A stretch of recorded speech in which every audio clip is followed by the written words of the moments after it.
Je vais d'abord inviter mon épouse à prier et puis nous allons introduire.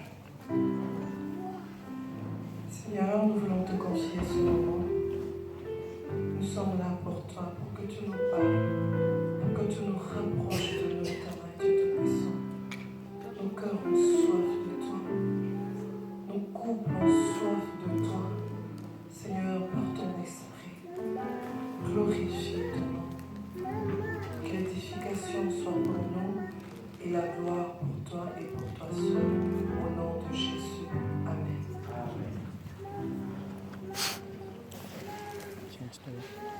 Amen.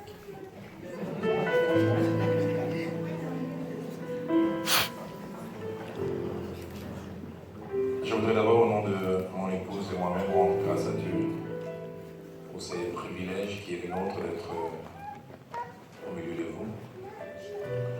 La seconde chose que mon épouse et moi nous voudrions faire, c'est dire un grand merci au pasteur Noël, à son épouse pour l'invitation. Nous considérons chaque invitation comme une appréciation. Et le feu de notre cœur ainsi que de notre prière est que nous soyons dignes de cette appréciation et de cette confiance. Merci aussi à vous d'être là, c'est toujours agréable de prêcher non pas devant une salle vide, mais d'avoir des personnes qui veulent au travers de nous recevoir de la part du Seigneur. Je voudrais d'entrée dire que les choses qui sortiront de notre bouche, nous nous présentons non pas en professionnels, aux gens qui ont la maîtrise et qui veulent apprendre aux autres. Ces choses qui sortiront de notre bouche, je veux être sincère, on aurait dû même aussi nous asseoir et les entendre si Dieu permet que nous soyons devant. C'est simplement nous soyons une caisse de résonance. Je voudrais vous inviter à lire 3 portions des Écritures qui vont nous servir de point de départ ou de socle pour cette thématique que nous abordons ce soir. La première portion, nous lisons dans Cantique des Cantiques au chapitre 2 et notre lecture va toucher le seul verset 15e. Cantique des Cantiques, chapitre 2, verset 15. Les sages disent ceci: prenez-nous les renards, le petit renard qui ravage les vignes, car nos vignes sont en fleurs. Prenez-nous les renards, mais quels sont les renards? Les tout petits renards qui ravagent les vignes, car nos vignes sont en fleurs. La seconde portion, nous lisons dans Josué, au chapitre 7, et notre lecture va du verset 2 au verset 6e. Josué envoya de Jéricho des hommes vers Haï, qui est près de Beth-Aven, à l'orient de Bethel. Il leur dit: montez et explorez le pays. Et ces hommes montèrent et explorèrent Haï. Ils revinrent auprès de Josué et lui dit: il est inutile de faire marcher tout le peuple. 2 ou 3 000 hommes suffiront pour battre Haï. Ne donne pas cette fatigue à tout le peuple et soulignez ce qui va suivre, car ils sont en petit nombre. 3 000 hommes environ se mirent en marche, mais ils prirent la fuite devant les gens d'Haï. Les gens d'Haï leur tuèrent environ 36 hommes. Ils les poursuivirent depuis la porte jusqu'à Shebarim et les battirent à la descente. Le peuple fut consterné et perdit courage. Josué déchira ses vêtements et se prosterna jusqu'au soir, le visage contre terre devant l'arche de l'Éternel. Lui et les anciens d'Israël se couvrirent la tête de poussière. Nous terminons avec Actes des Apôtres comme dernière portion, chapitre 27. Et notre lecture, c'est seulement 2 versets, le verset 13 ainsi que le verset 14. Paul est dans cette embarcation qui est en route vers Rome. Et là, il nous est relaté quelques épisodes. Un léger, d'autres versions disent un petit vent, un léger vent du sud vint à souffler. Et se croyant maîtres de leur dessein, ils levèrent l'ancre et côtoyèrent près l'île des Crêtes. Mais bientôt, un vent impétueux qu'on appelle Héraclion se déchaîna sur l'île. Amen. 2 petites choses aussi encore avant de partager la parole. C'est que les thèmes tels qu'il vous a été donné, c'est 4 petits renards qui rongent l'harmonie conjugale. En travaillant, nous avons attrapé un 5e renard. Alors, ce qui fait que nous ne parlerons pas des 4, nous parlerons de 5.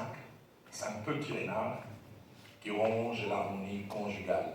Deuxièmement, nous allons avoir cette réunion en 3 ou en 4 étapes. On verra comment le Seigneur va nous aider. Je vais introduire, et puis mon épouse viendra tout à l'heure pour développer. Moi, je vais simplement faire l'introduction. Elle abordera les 3 premiers petits renards. Je reviendrai, j'aborderai les 2 autres renards, les 4e ainsi que les 5e. Et puis nous verrons, selon quel temps va nous permettre, si on pourra, dans un 4e temps, avoir une autre chose à faire. Mais avant de revenir et de toucher ces 3 textes et d'aborder spécialement ces petits renards qui rongent l'harmonie conjugale, j'ai voulu poser les fondements en 9 points. Les tout premiers points, je voudrais dire que cet enseignement, bien qu'apparemment on a l'impression d'être devant un auditoire unique, nous avons sûrement plusieurs sortes d'auditoires. Dans cet auditoire, nous avons 2 grands groupes, mais il y a plusieurs sous-groupes. Le premier grand groupe auquel ce message s'adresse, c'est aux hommes et aux femmes qui sont mariés. Et parmi les hommes et les femmes qui sont mariés, il y a 3 sous-groupes. Il y a ceux et celles qui peut-être sont ravagés ou en train d'être ravagés par ces renards que nous allons mentionner. Et à ces hommes et à ces femmes, ce message va servir de correctif. Ces remarques vont servir de panacée. Ces remarques vont servir de médicaments pour nous guérir. Deuxième sous-groupe sont des hommes et des femmes qui commencent à être rongés par ces renards. C'est juste un début, c'est comme une maladie, mais qui est dans sa phase d'incubation. C'est pas comme les premiers groupes, c'est déjà allé très loin. À ce second groupe, ce message va servir de réajustement. Vous arrêtez avant que vous n'alliez plus loin, avant que ces mots puissent amener plusieurs conséquences négatives. Troisième sous-groupe sont des hommes et des femmes qui, dans leur vie de couple, ne vivent pas ces choses. Et alors, je vous dirai 2 choses. Je vous dirai d'abord de rendre grâce à Dieu parce que c'est un privilège. Mais deuxièmement, de vous dire, maintenez ce standing de vie si jamais ces mots qui seront mentionnés ici ne sont pas réalité dans votre vie de couple. Mais deuxième grand sous-groupe auquel ce message s'adresse, ce sont les célibataires. C'est ceux pour qui le mariage est une réalité peut-être encore lointaine ou peut-être une réalité dans un futur proche. À vous, ce message va servir à 2 points. Premièrement, ce message va servir d'équipement. Et je dois vous dire, si ce message sert d'équipement, vous n'avez aucune idée combien vous êtes privilégiés. Parce que certaines choses, nous-mêmes, nous les avons apprises en étant dedans, en commettant des erreurs et des fois en subissant des conséquences de ces choses parce que nous n'avons pas été suffisamment équipés ou préparés. Mais deuxièmement, ce message peut servir aussi d'avertissement. Pour vous dire que vous n'avez pas besoin de connaître les mêmes mots pour prendre les mêmes médicaments. Vous avez la possibilité d'apprendre au travers de cet enseignement et de ce que d'autres ont vécu. Deuxième chose que je voudrais dire comme principe tout au début de ce message, c'est que la volonté de Dieu, en créant le mariage, c'est que l'homme ainsi que la femme vivent l'harmonie, la complicité, la quiétude dans leur vie des couples. Et Dieu veut qu'ils vivent cette harmonie, cette complicité, cette quiétude, non pas de manière accidentelle, non pas de manière ponctuelle, une réalité qui part et qui revient de temps en temps. Mais Dieu ne veut pas non plus que ce soit une réalité sporadique, l'harmonie, puisque c'est de ça dont il est question. Dieu veut que l'harmonie soit une réalité permanente, une réalité constante, une réalité qui se présente dans notre vie de couple comme un sédentaire, quelqu'un qui vient et qui reste. Dans Genèse, au chapitre 26, au verset 8, là, nous donne une belle illustration d'une vie de couple. Et j'ai réalisé encore ce texte ce matin, j'ai dit, combien j'aimerais que notre vie de couple, mon épouse et moi, et la vôtre aussi, puisse vivre cette réalité. Écoutez ce que la Bible dit concernant Isaac ainsi que Rebecca. La version Louis II dit, comme son séjour s'est prolongé, Il arriva qu'Abimelech, roi des Philistins, regardant par la fenêtre, vit Isaac qui plaisantait avec Rebecca, sa femme. Qui plaisantait. Le terme utilisé là, plaisanter, donc sa racine en hébreu, veut dire parler avec un ton d'humour. Parler sans sérieux, dans le but d'amuser, de rire ensemble. Il plaisantait. Deuxièmement, ce mot plaisanter tel qu'il est utilisé, là veut dire c'est moquer de l'autre mais sans méchanceté, avec l'intention de faire rire et de détendre l'atmosphère. La grande question que je m'avais posée, est-ce que votre épouse et vous plaisantez? J'entends non pas un homme mais une femme du pasteur parle. Il plaisante plus avec ses amis. Il plaisante plus avec ceux de l'extérieur et puis avec moi. Qu'est-ce qu'il est sérieux en plus avec S majuscule? La version Torah, traduction œcuménique de la Bible, n'utilise pas le terme plaisanter. Dit Isaac s'amusait avec sa femme. Il vit Isaac qui s'amusait avec Rebecca. Et le mot amuser là, parce que c'est la version Torah qu'il utilise, veut dire divertir ou occuper agréablement. Ça veut dire aussi occuper quelqu'un ou son esprit en les détournant des choses importantes pour des activités légères, des préoccupations secondaires et le plus souvent futiles. Est-ce que vous vous amusez? La version La Colombe dit « Il vit Isaac qui plaisantait tendrement avec sa femme Rebecca ». C'est ce que Dieu veut. Troisième principe que je voudrais, alors que je suis en train de poser les fondements, c'est que la volonté parfaite et les rêves de Dieu et que le mariage soit un cadre d'échange, un cadre de partage, où l'homme et la femme se font du bien mutuellement, se préoccupent et travaillent pour le bien-être de l'autre. Ils y donnent leur temps, leur énergie, leurs moyens pour le bien-être de l'autre. Dans Proverbe 31, verset 12, parlons de cette femme dite vertueuse. Écoutez comment la Bible la décrit. Elle fait du bien à son mari et cela tous les jours de sa vie. C'est ça les rêves de Dieu. C'est ça la pensée de Dieu. Dans Genèse 24, verset 67, la Bible nous parle de l'apport de Rebecca dans la vie d'Isaac. Isaac, il passait par des moments difficiles, c'est qu'il a engendré, sa génitrice est décédée. Toute sa vie s'écroule. Et puis voilà, quelqu'un rentre dans sa vie. Écoutez ce que la Bible dit. Isaac prit Rebecca qui devint sa femme, il l'aima. Ainsi, Isaac fut consolé après avoir perdu sa mère. On voit un plus dans la vie d'Isaac à cause de l'entrée de quelqu'un, et ce quelqu'un, c'est Rebecca.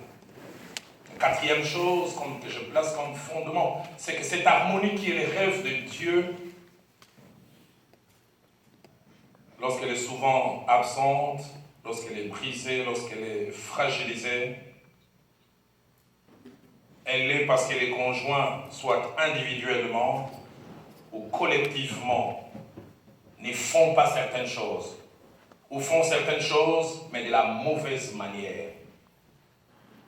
L'harmonie cesse soit par omission ou par commission, diront les juristes.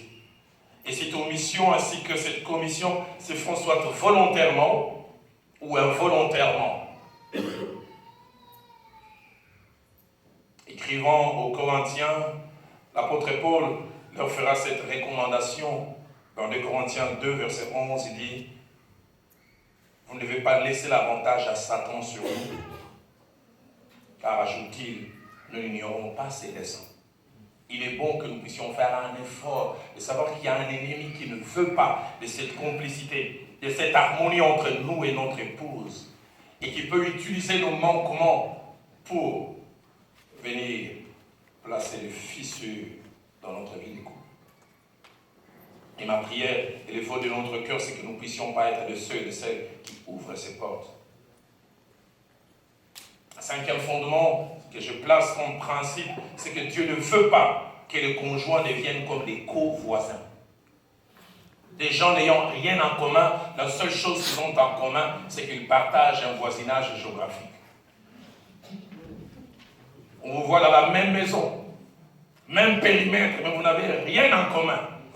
À vous voir à d'autres et que vous vous ennuyez en restant l'un à côté de l'autre. Et je vis souvent dans des couples comme ça, la femme meurt, le mari meurt, la femme est épanouie. On dirait qu'elle a été délivrée. On dirait qu'un poids est parti. Vous la voyez rayonnante et vous vous rendez compte, ce monsieur était un poids. Votre épouse ainsi que vous-même, je dis aussi mon épouse et moi-même, sommes-nous des complices ou des gens qui partageons simplement un voisinage? Et ça, c'est pas ce que Dieu veut. Le sixième fondement que je voudrais placer, c'est que l'harmonie, la complicité ainsi que la quiétude dans la vie des couples ne sont jamais des générations spontanées. Ce ne sont pas des choses qui s'invitent d'elles-mêmes. Ce sont des choses pour lesquelles nous devons travailler.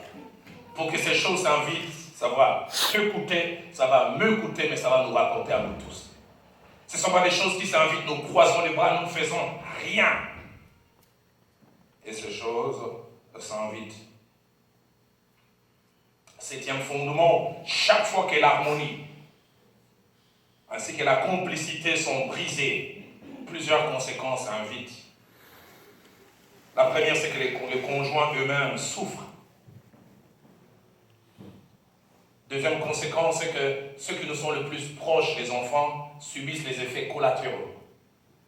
Quand l'harmonie n'est plus. Maman qui devient agressive vis-à-vis des enfants, non pas à cause des enfants, mais à cause des papas. Je ne sais pas si c'est le cas chez moi en Amérique du Nord. Chez nous, on commence à injurier les maris, mais par ricochet. Regarde la tête comme son père. En fait, on a des problèmes avec les pères, mais bon, quand on ne sait pas les tourner ou les toucher directement, on passe par l'enfant. C'est au père qu'on en veut. Mais lorsque l'harmonie est absente, la société aussi peut payer les pots cassés. Vous trouverez quelqu'un d'irritable à l'église, irritable au travail, simplement parce qu'en couple, ça ne va pas. Pour un petit rien, il ou elle a les nerfs à fleur de peau, parce que les problèmes viennent de plus loin. Hébreux chapitre 12, au verset 15, nous invite à ne pas laisser les racines d'amertume s'inviter. Pourquoi? Parce qu'il est dit, parce que c'est la produit du trouble, et plusieurs en seront infectés. Plusieurs en seront infectés. Huitième et avant-dernier principe ou fondement que je voulais placer, c'est que les moments de perte d'harmonie dans la vie du couple sont des moments de fragilité pour les couples. Quand l'harmonie est perdue, et surtout plus ces moments de perte durent, les couples sont en danger. J'ai trouvé dans mon travail pastoral d'accompagnement des couples, il arrive quelquefois 3 fois sur 5 les cas d'infidélité s'invitent quand l'harmonie est rompue. Plus de complicité, et cette absence de complicité commence d'abord par la communication qui est brisée. On ne se parle plus ou on se parle à peine. On ouvre la porte à toutes sortes de dangers possibles. Et puis enfin, dernier fondement, dernier principe que je voulais placer avant d'inviter mon épouse, c'est que comme nous l'avons lu au travers des 3 premiers textes, l'harmonie ainsi que la complicité ne sont pas souvent rongées ou détruites par des grandes choses. Elles sont souvent rongées et détruites par des petites choses. Des choses minimes. Des choses apparemment négligeables. Des choses auxquelles on accorde soit pas ou peu d'importance ou de valeur. Mais ce sont ces petites choses qui détruisent cette institution ô combien importante, ô combien merveilleuse appelée mariage. Et les 3 textes que nous avons lus les témoignent. Dans Cantique des Cantiques, chapitre 2, verset 15, il y a 3 séquences qui nous sont montrées. La première séquence, c'est une invitation à bloquer quelque chose, à arrêter quelque chose. Il est dit, prenez-nous. D'autres versions disent, attrapez-nous, saisissez-nous. Et l'autre version dynamique dit, empêchez-les de bouger. Et deuxièmement, qui, comme deuxième séquence, empêchait les renards, mais il dit le petit renard. les renards de petite taille, les renards insignifiants. Et la troisième séquence, pourquoi? Parce que ces renards ravagent nos vies. Il est difficile de mettre côte à côte les acteurs et les effets qu'ils produisent. Les effets, on parle des ravages, dégâts en quantité et en qualité très grands. Mais ceux qui produisent ces dégâts en quantité et en qualité très grands, ce sont de petits renards. Des renards insignifiants, mais qui produisent des ravages. Josué chapitre 7, que nous avons lu au verset 3, nous montre la même chose. Israël est en route vers la terre promise. Ils ont combattu plusieurs peuples, plusieurs armées, ils sont sortis victorieux. Et puis voilà, ils sont devant une ville appelée Haï. Ils commettent l'erreur de mépriser. Non, ça ne vaut pas la peine, c'est une petite nation avec une petite armée. Ça ne vaut pas la peine d'aller en grand nombre. Ils ont minimisé. Et la Bible nous montre qu'après 36 hommes d'Israël sont morts. Ils ont connu une grande défaite, non pas vaincus par une grande armée, mais par une petite armée. Combien de fois ce sont de petites choses qui font de grands dégâts. C'est nous, là où j'ai étudié au Bas-Congo, il y a un petit pili. Petit, tout petit. Chez nous, on appelle ça Nunguzintende. Tout petit, quand tu vois ça, tu vas minimiser. Mais mets dans la bouche. Tu vas voir oui bidondo. Tellement ça pique. Petit, minimisable, mais capable de faire des dégâts comme en sociologie globaux et totaux. Et le troisième texte abonde dans la même direction. Paul est dans une embarcation qui va en route vers Rome.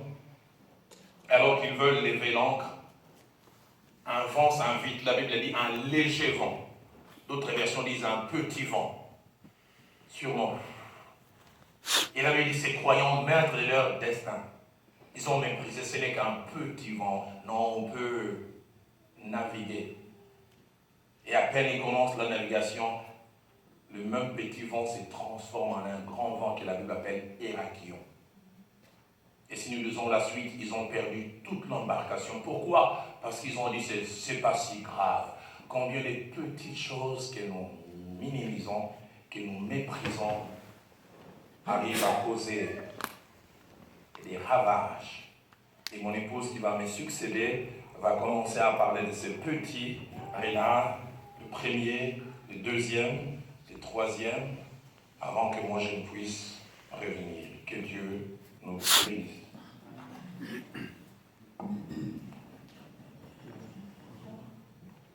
Bonjour à tout le monde. Bonjour. Ça va? Ça va? On est détendu. Tout va bien. Amen. Tout va bien. Amen. Je prie vraiment que Dieu puisse aider chacun de nous à intérioriser ces choses et à vouloir de tout son cœur à faire son possible pour créer vraiment l'harmonie dans le couple. C'est très important parce que Dieu veut que nous puissions vivre épanouis. Chacun de nous va être aimé. Chacun de nous veut aimer. Chacun de nous voudrait vivre une vie amoureuse, stable. En tout cas, moi, je suis pour cela. Je crois que vous êtes aussi avec moi, n'est-ce pas? Amen. Alors, le premier petit renard, je parlerai de 3 petits renards. Et le premier petit renard, c'est l'absence de l'écoute de l'autre. L'absence de l'écoute de l'autre. Si Dieu nous a donné une bouche et 2 oreilles, c'est pour que nous nous appliquions davantage à écouter qu'à parler. J'entends souvent cette phrase-là. Tu as 2 oreilles, mais tu ne fais pas attention. Tu as une seule bouche, tu parles plus que tu n'écoutes. J'entends souvent cette phrase, une phrase pertinente et pleine d'humour.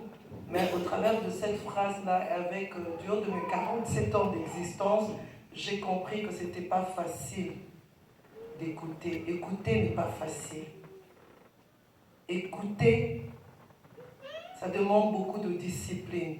Ça demande aussi beaucoup de volonté. La Bible dit, prompt à écouter, lent à parler. Luc 8, 18 nous dit, prenez donc garde à la manière dont vous écoutez. Prenez donc garde à la manière dont vous écoutez. Et 4 idées se cachent derrière l'absence de l'écoute de l'autre. La première idée n'est pas tenir compte de la vie de l'autre. L'autre peut beau parler, l'autre peut beau s'exprimer, mais on ne tient pas compte de la vie de l'autre. On partage une idée, on partage un projet, l'autre s'exprime, l'autre donne son avis par rapport au projet, mais seulement au finish, l'autre réalise qu'au fait, on ne l'a pas écouté, on n'a pas tenu compte de ce que lui il a dit. C'était comme s'il n'avait rien dit. La deuxième idée qui se cache derrière ce premier petit renard, l'absence de l'écoute de l'autre, ce n'est pas venir vers l'autre pour avoir son avis avant une prise de décision. Il y a une décision à prendre, on décide et l'autre constate. Ça arrive souvent dans le couple, le mari est peut-être au travail, il reçoit des coups de fil, juste un exemple, des gens peut-être qui sont arrivés, qui viennent d'un voyage et ils désirent passer à la maison. Sans avertir la femme, ils décident, allez, venez à la maison, nous allons manger ensemble. Ils décident sans prévenir de l'autre côté. Il a pris une décision. Et la femme constate. Quand elle constate, ça la frustre. Mais comment tu veux prendre telle décision? Tu ne m'appelles pas, tu ne me partages pas. Moi, je constate. Et du coup, je dois me mettre à me débrouiller. Qu'est-ce qu'il faut manger? Parce que pour une femme, il faut la prévenir. Donc, ça peut aussi aller dans le sens contraire. La femme décide d'inviter des gens à la maison. Moi, je vois dans mon couple, nous sommes dans le ministère, nous sommes un couple pastoral. Je peux rencontrer des gens à l'église qui demandent d'avoir un rendez-vous avec le pasteur. Et ces personnes me supplient tellement, finalement, sans le consulter, je décide, je dis ok, d'accord, passez à la maison mardi. Et j'oublie complètement de lui partager. J'ai décidé, je n'ai pas partagé avec lui le mardi. Vers 16h, les personnes se présentent. Et juste à ce moment-là, lui, il est en train de s'apprêter à faire une petite sieste. Je vu combien de fois ça dérangeait l'harmonie dans notre couple. Quand je vais vers lui dire, tiens, il y a telle personne qui est là. Telle personne qui est là, moi je n'ai pris aucun engagement. Je vais prendre un engagement. Oui, j'ai pris cet engagement. J'ai décidé, sans son avis, il constate et après l'atmosphère change à la maison parce qu'il n'aura plus son repos, sa sieste. Il sera obligé d'avoir cet entretien parce que dans la pastorale, de fois, on peut pas dire quand l'entretien commence, quand ça s'est terminé. Il va commencer cet entretien, ça peut lui prendre 1 heure, 2 heures, et peut-être qu'il avait son programme, et ça l'a fait, et après le départ de cette personne, l'atmosphère change. Je n'aime pas quand tu prends des décisions sans me consulter. Et ça crée des fois des tiraillements. Ça, c'était la deuxième idée. Et la troisième idée, découvrir qu'il y a quelqu'un d'autre à côté de son conjoint qui est écouté et plus consulté que moi. Ça arrive aussi. Absence d'écoute. On ne t'écoute pas, mais on constate que il y a telle ou telle autre personne qui est plus écoutée. La même histoire, la même remarque que tu pourras faire à ton conjoint ou à ta conjointe, il discute ou elle discute ou il n'écoute même pas. Pour lui, tu es vraiment à côté. ou pour elle, tu es vraiment à côté. Mais bizarrement, la même remarque ou la même proposition sort de la bouche de son ami ou de ses parents ou de ses collègues de travail. À ce moment-là, la vie de ces personnes-là compte. On change même automatiquement. Si on avait déjà pris une décision, on change même la décision. Est-ce que je me fais comprendre? Amen. Et ce sont des choses qui frustrent. La quatrième idée, ce n'est pas prêter une oreille attentive quand l'autre s'exprime. Pendant que l'autre est en train de parler, on ne fait vraiment pas attention. Parce qu'écouter, ce n'est pas s'entendre. Écouter, c'est fournir l'effort, je crois. Écouter, c'est fournir l'effort de comprendre ce que l'autre dit. Quand on a une conversation, quand on écoute l'autre, la plupart des fois, on est dans une position où on n'a pas le temps. Elle est en train de, il est ou elle est en train de prendre tout mon temps, j'ai autre chose à faire. Ou ce qu'elle a l'habitude de dire ne m'intéresse pas. Elle n'est pas logique dans ce qu'elle dit ou bien dans ce qu'elle dit. Alors, on circonscrit la personne. Et qu'est-ce qui se passe? Quand l'autre est en train de parler, on ne fait pas l'effort de comprendre ce que l'autre est en train de dire. Ce qui fait que dès que l'autre termine de parler, la réaction de la personne qui écoutait est vraiment à côté de ce que l'autre était en train de dire. Je ne sais pas si ça vous arrive dans vos couples, mais dans notre couple, c'est déjà arrivé. Avec l'aide de Dieu, on a appris à faire cet effort. Et jusqu'à présent, on continue. Faire cet effort de comprendre ce que l'autre veut dire. Je peux prendre le temps de parler à Roland. Je lui raconte, je lui dis, Puis quand il termine, il me pose une question. Je dis, je passais 10 minutes à parler. Et la question me fait comprendre, en tout cas, qu'il n'a pas du tout suivi. Et puis tu reviens encore, tu reprends encore l'histoire. Ah, c'est ce que tu avais dit. Donc tout à l'heure, là, il n'y avait pas l'effort. Il n'y avait pas cet effort-là de comprendre ce que l'autre dit. Ou encore, on s'entend. Je la connais déjà. Sûrement elle est en train de mentir. Non, c'est pas ça. Parce qu'on a déjà circonscrit la personne. Je connais comment mon homme fonctionne. Quand il commence à parler comme ça, c'est sûr, je sais où il veut en venir. Non, tu peux te tromper. Parce que si nous disons que nous sommes enfants de Dieu, donc nous supposons que chaque jour, nous sommes appelés à aller de gloire en gloire. C'est que le Saint-Esprit travaille en nous. Comment tu peux circonscrire l'autre en disant que non, je sais déjà comment tu fonctionnes, je sais déjà comment tu réfléchis. Mais non,